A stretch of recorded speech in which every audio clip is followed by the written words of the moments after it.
Hello students, welcome back to my YouTube channel. In this video, we will discuss the solution of applied physics question paper which came in HSBT examination which was recently held in February March 2022।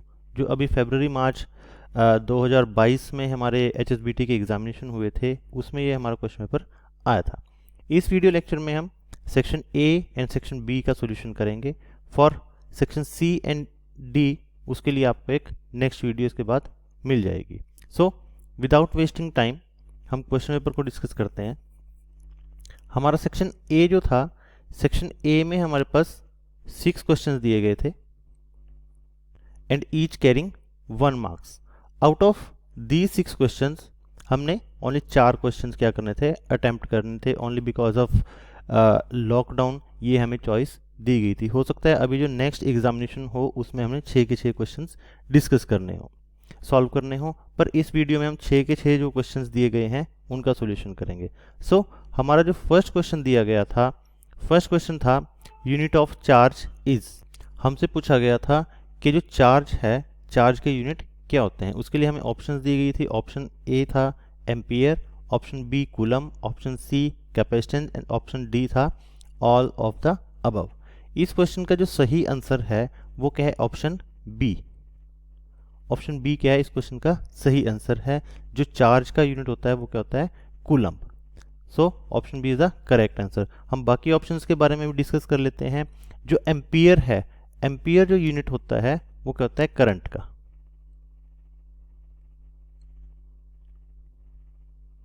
Is the unit of electric current. And option D में जो capacitance दिया गया है ये unit नहीं, actually एक क्या होती है, क्वांटिटी होती है, which is the capacity to store the charge. Capacitance उसे हम बोलते हैं। सो क्वेश्चन 1 के लिए जो सही आंसर है वो क्या है, option B, that is coulomb. Now next question, formula for Ohm's law is. यहाँ पे आप एक चीज देखिए, ये CO कोर्स आउटकम दिया गया है। यहाँ पे जो नंबर लिखा गया है इसका मतलब क्या है कि ये जो क्वेश्चन है CO9, मतलब ये चैप्टर नंबर 9 से क्या किया गया है, पिक किया गया है। जो CO10 है इसका मतलब क्या है, ये चैप्टर नंबर 10 से पिक किया गया। ये हमारे क्या है, चैप्टर्स की नंबरिंग दी गई है। So next question was formula for Ohm's law is, option A is V is equal to 1R। Actually यहाँ पे ये ऑप्शन थोड़ा गलत लिखा गया है। ऑप्शन ए है V is equal to IR, option B है C is equal to Q by V, C option है P is equal to 1 by F, and option D जो है नन ऑफ द अबव। यहाँ पे जो 1 दिया गया है, यहाँ 1 की जगह हमारा क्या आएगा, आई आएगा। सो इस क्वेश्चन के लिए हमें ओह्म्स लॉ का फॉर्मूला पूछा गया है। ओह्म्स लॉ का जो सही फॉर्मूला होता है V is equal to IR होता है। सो इस क्वेश्चन के लिए जो सही ऑप्शन है वो क्या है, option A, V is equal to IR। Potential is equal to product of current and resistance. And बाकी ऑप्शंस के बारे में डिस्कस कर लेते हैं।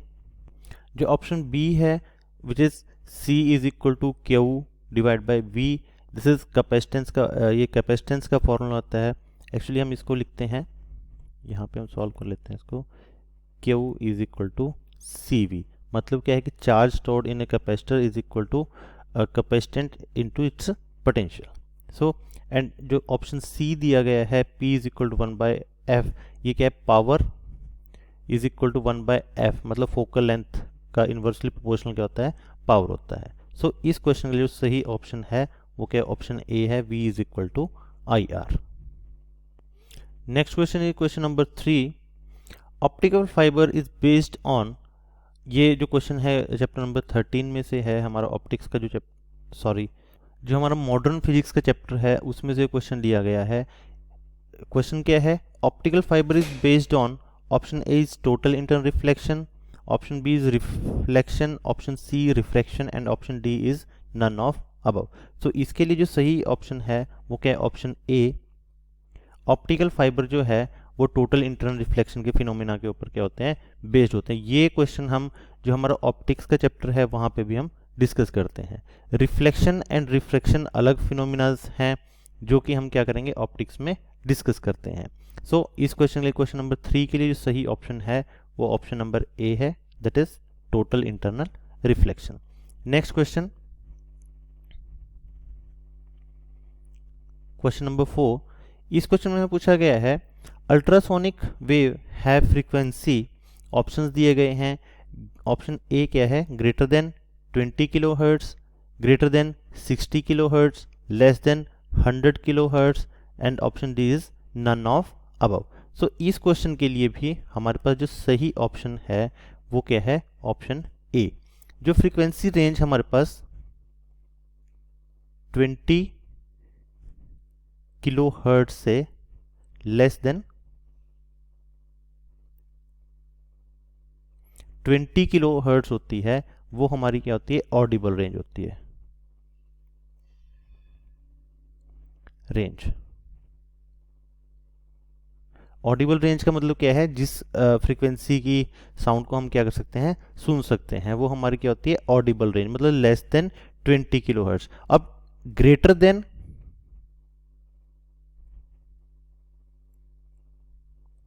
देन 20 किलो हर्ट्ज जो भी फ्रीक्वेंसी है हमारे पास वो किस में आती है, अल्ट्रासोनिक वेव में आती है। सो हमें यहाँ पे स्टार्टिंग में 20 किलो हर्ट्ज दिया गया है, ग्रेटर तो 60, मतलब जो अल्ट्रासोनिक है वो हमारी लाई करती है 20 kilo hertz to 100 kilo hertz. So दिया तो हमें ये ऑप्शन भी गया 60 किलो हर्ट्ज का, बट जो स्टार्टिंग है अल्ट्रासोनिक वेव्स की वो क्या होती है, 20 किलो हर्ट्ज से होती है। सो इसके लिए सही ऑप्शन क्या है, ऑप्शन ए, ग्रेटर देन 20 किलो हर्ट्ज की जो हमारी फ्रीक्वेंसी है वो अल्ट्रासोनिक वेव्स में आती है।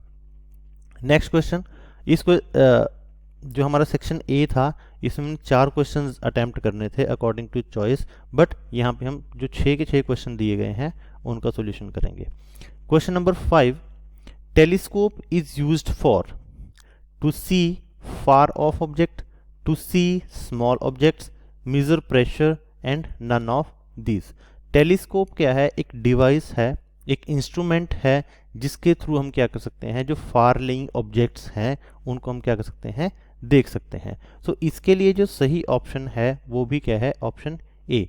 Telescope is used to see far off objects, जो फार ऑफ दूर, हमसे दूर ऑब्जेक्ट्स हैं उनको देखने के लिए हम क्या करते हैं, टेलीस्कोप का यूज करते हैं। जैसे कि ऑप्शन बी में दिया गया है to see small object, small objects को देखने के लिए हम किसका यूज करते हैं।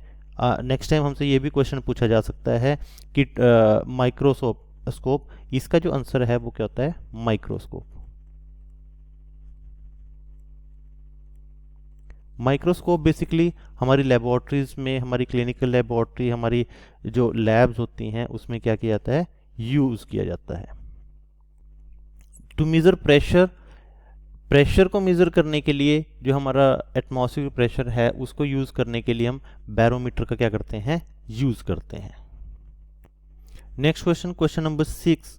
क्वेश्चन 6 में हमसे पूछा गया यूनिट ऑफ फ्रीक्वेंसी इज, जो फ्रीक्वेंसी है उसके यूनिट्स क्या होते हैं। ऑप्शन दिए गए हैं second, hertz, metre and none of these. जो हमारी फ्रीक्वेंसी है उसके यूनिट होते हैं हर्ट्ज, जिसको हम HZ से डिनोट करते हैं। तो इसके लिए जो सही ऑप्शन है वो क्या, option number B, that is hertz. ये क्वेश्चन हमारा देखिए क्वेश्चन नंबर 4 से क्या किया जा सकता था, अटेम्प्ट किया जा सकता, मतलब अगर किसी को नहीं पता, बिकॉज यहाँ पे हमें अल्ट्रासोनिक्स फ्रीक्वेंसी के बारे में पूछा गया है और यूनिट सबके दिए गए हैं हर्ट्स में, किलो हर्ट्स में दिए गए हैं। तो यहाँ से देखिए क्वेश्चन क्या किया जा सकता था, अटेम्प्ट किया जा सकता था, बिकॉज हमें क्या है, फ्रीक्वेंसी के यूनिट्स यहाँ पे दिए गए हैं और यहाँ पे फ्रीक्वेंसी के यूनिट क्या कर लिए गए, हमसे पूछ लिए गए हैं। सो इस क्वेश्चन का जो सही आंसर है वो क्या है, ऑप्शन बी, सो इस तरह से हमने इस जो हमारा सेक्शन ए था इसके 6 के 6 क्वेश्चन हमने क्या कर लिए, डिस्कस करे हैं। अभी नेक्स्ट हम क्या करते हैं, जो हमारा सेक्शन बी है, सेक्शन बी में भी हमारे पास क्या है, 6 क्वेश्चंस दिए गए हैं। जो चॉइस थी उसमें से हमने क्या करने थे, 4 क्वेश्चन अटेम्प्ट करने थे, बट यहाँ पे हम इसके 6 के 6 क्वेश्चन क्या करेंगे, डिस्कस करेंगे। और question number 7 is define noise. हमें बताना था कि नॉइस क्या होती है। नॉइस एक्चुअली क्या है कि अनप्लीजेंट साउंड, हम इसे लिख लेते हैं अनप्लीजेंट।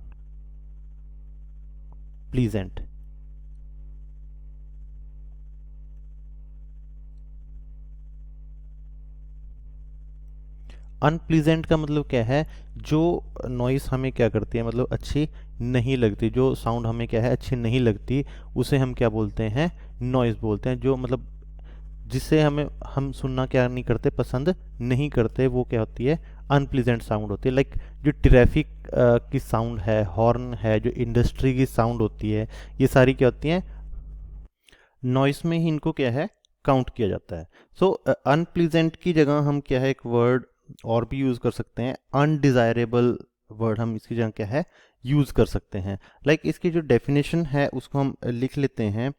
इसकी डेफिनेशन क्या होगी, ए साउंड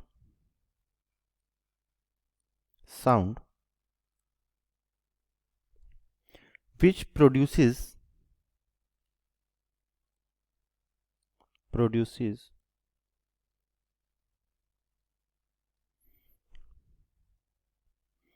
displeasing या unpleasant effects, हम इसे बोल सकते हैं produces displeasing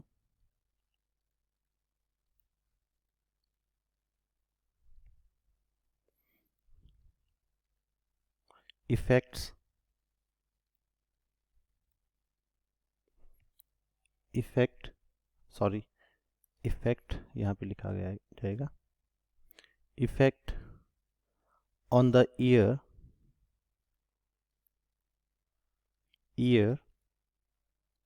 of listener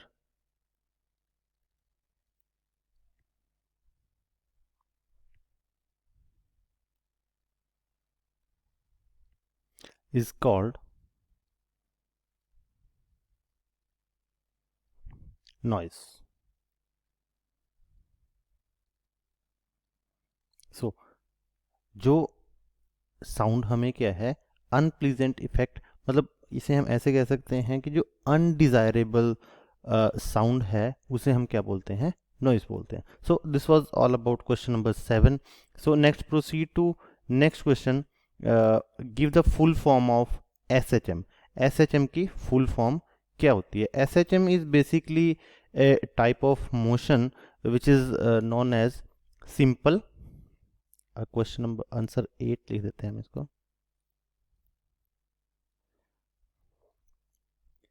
simple harmonic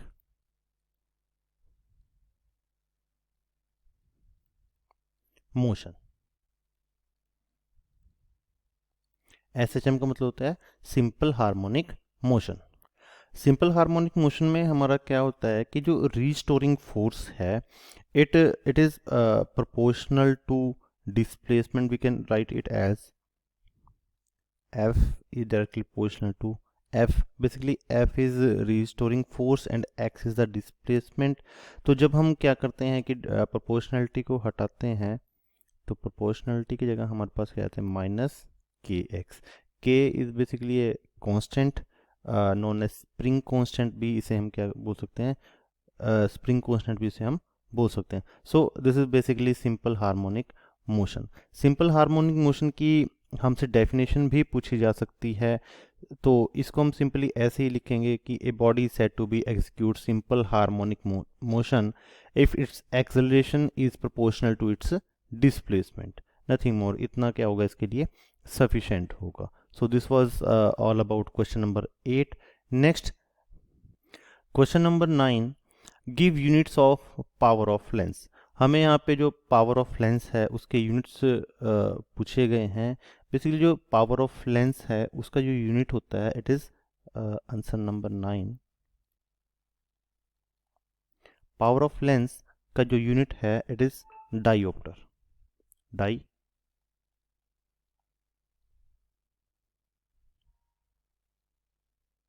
power of lens का जो यूनिट है वो क्या है, डाईऑप्टर। बेसिकली जो पावर ऑफ लेंस है ये हमें एक एक नंबर के क्वेश्चन जो दिए गए हैं अगर ये डेफिनेशन की फॉर्म में भी हमारे पास से क्या है पूछे जा सकते हैं, तो साथ साथ उसको भी मैं आपको क्या कर रहा हूँ, क्लियर कर रहा हूँ। सो जो पावर ऑफ लेंस है उसको हम अगर डी से डिनोट करें तो power of lens is equal to 1 by focal length, focal length in metre. यहाँ मीटर लिखने का मतलब क्या है कि अगर हमें जो फोकल लेंथ है वो मीटर्स में दी गई है तो यहाँ पे हम क्या लिखेंगे, 1 लिखेंगे। अगर हमें जो फोकल लेंथ क्या है वो सेंटीमीटर में दी जाती है तो जो पावर ऑफ लेंस का फॉर्मूला बन जाता है 100 डिवाइड बाय फोकल लेंथ।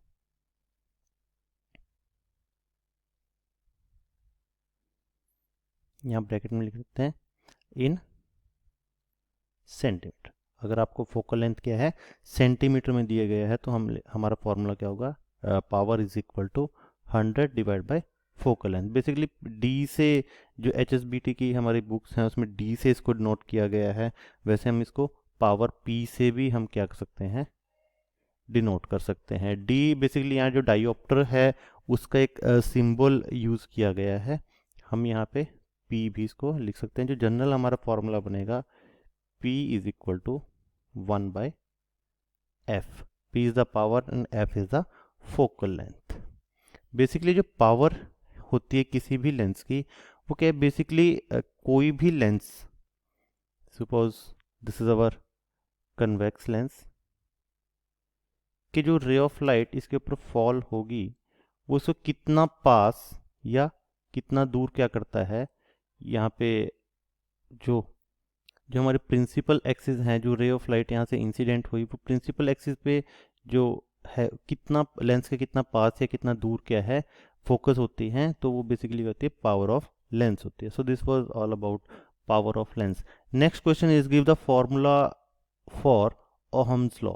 यहाँ पे हमसे जो ओहम्स लॉ है उसका फॉर्मूला पूछा गया। ये क्वेश्चन रिपीट हुआ है बिकॉज अगर हम देखें जो हमारा सेक्शन ए था, सेक्शन ए में भी हमें जो क्वेश्चन नंबर 2 था ओहम्स लॉ का फॉर्मूला या मल्टीपल चॉइस क्वेश्चन में दिया गया था और यहाँ पे फिर दोबारा से वही क्वेश्चन क्या है पूछ लिया गया है। सो क्वेश्चन नंबर 10 जो है ओहम्स लॉ का फॉर्मूला जो होता है, सॉरी यहाँ पे हम आंसर लिखेंगे,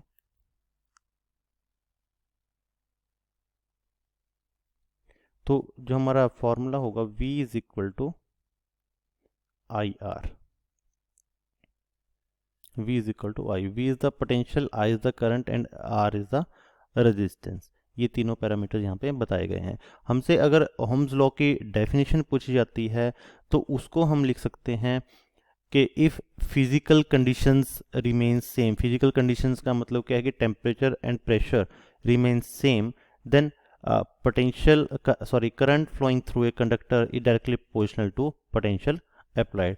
This can be the definition of Ohm's law. So यहाँ पे फॉर्मूला पूछा गया है तो हमने फॉर्मूला भी लिखा है और उसके साथ साथ आपको मैंने डेफिनेशन भी बता दी गई है। Next question, question number 11, define refraction. ये हमारा ऑप्टिक्स से क्वेश्चन पूछा गया है। तो रिफ्रैक्शन की अगर हम बात करें, रिफ्रैक्शन एक फिनोमिना है जिसमें क्या होता है, हम आंसर 11 की बात कर रहे हैं तो क्वेश्चन नंबर 11 का ये आंसर है। रिफ्रैक्शन में बेसिकली क्या होता है,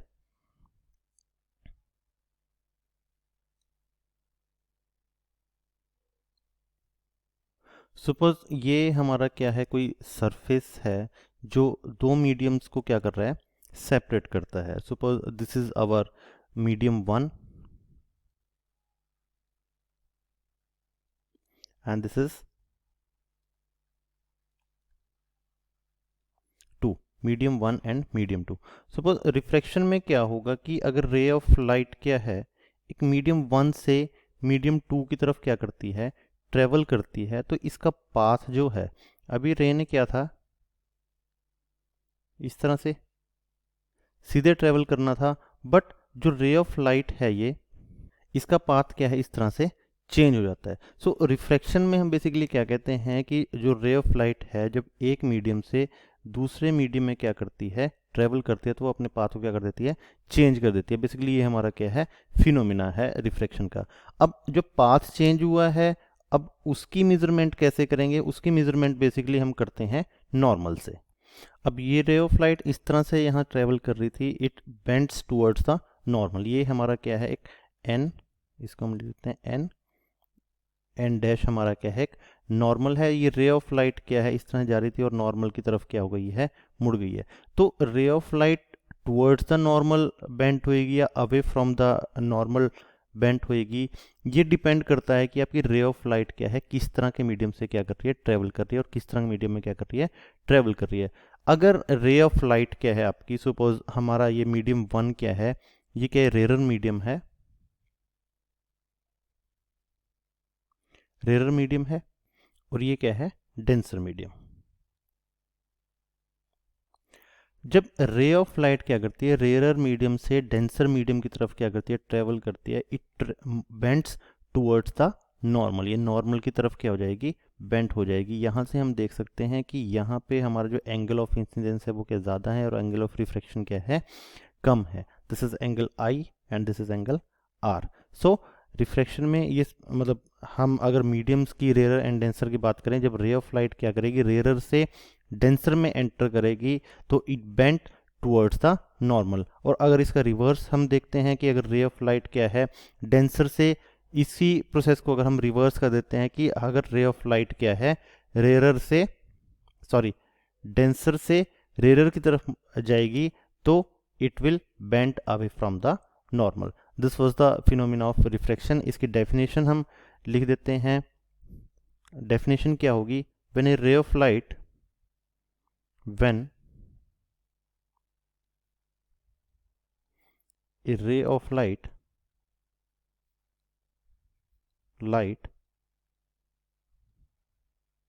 travels from one medium to another medium,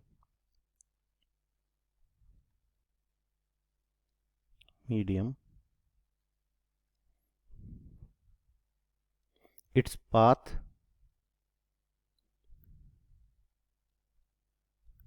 get changed. यहाँ पे हमने जनरल डेफिनेशन लिखी है, कोई रेयर और डेंसर मीडियम का जिक्र नहीं किया। यहाँ पे हमने सिंपली लिखा है कि जब रे ऑफ लाइट एक मीडियम से दूसरे मीडियम में क्या करेगी, ट्रेवल करेगी, तो उसका पाथ क्या हो जाएगा, चेंज हो जाएगा। So this is the definition, general definition of refraction. So next question is question number 12, define electric charge. Electric charge is basically क्या होता है, ये हमारी कोई भी मटेरियल है उसकी क्या है, एक बेसिक प्रॉपर्टी है कि जब हम किसी एलिमेंट्री पार्टिकल को इलेक्ट्रिक या मैग्नेटिक फील्ड में रखते हैं तो वो किस तरह का बिहेवियर क्या है, करता है। तो इसकी अगर हम डेफिनेशन की बात करें तो हम लिख लेते हैं,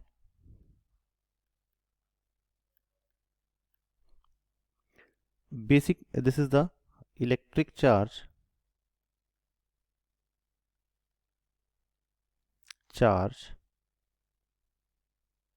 is the,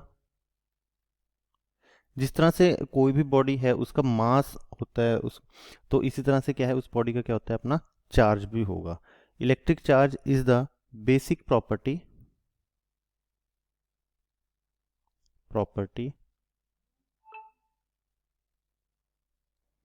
of matter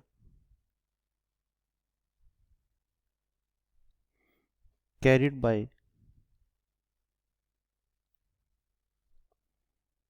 by some elementary particle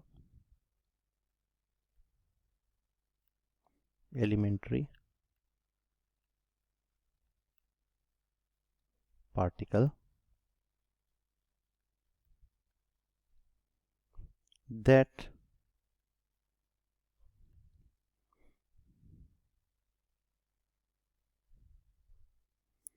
how the particle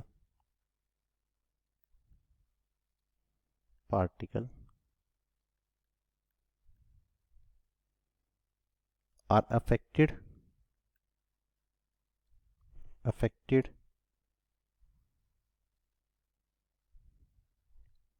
by an electric or magnetic